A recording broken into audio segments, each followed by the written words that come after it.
special nating ulam.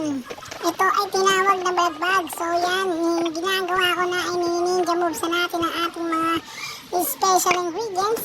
Ayan, sinanin ang sardines o ang ating ultimate sardines. Kumuha tayo ng posporo at sisindihan ang kawali. Yan, hintayin lang natin uminit ang kawali. At pagkatapos yan, siyempre, ilalagay na natin ang ating ninja sardines para mas malupit. Ayan, dinagdagan pa natin ng corn sardines. Yan, halo-haloy natin yan hanggang sa madurog-durog siya. Nilagyan natin ang ultimate onion.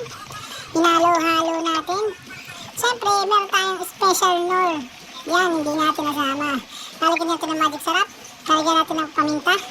Halo-halo. At lalagyan natin yan ng saliva dragon para mas masarap.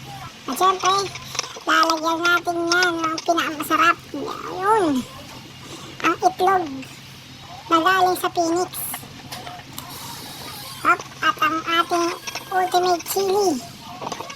Yan, ikot-ikot lang natin. Haluin. Ito ang pinakamadaling lutuin na ulam at sobrang sarap at swak na swak. Alright. Yan, halo. Haluin natin hanggat madurog. Dagdagan natin ng nor. Haluin lang. At ayan na ang ating sisig sardines.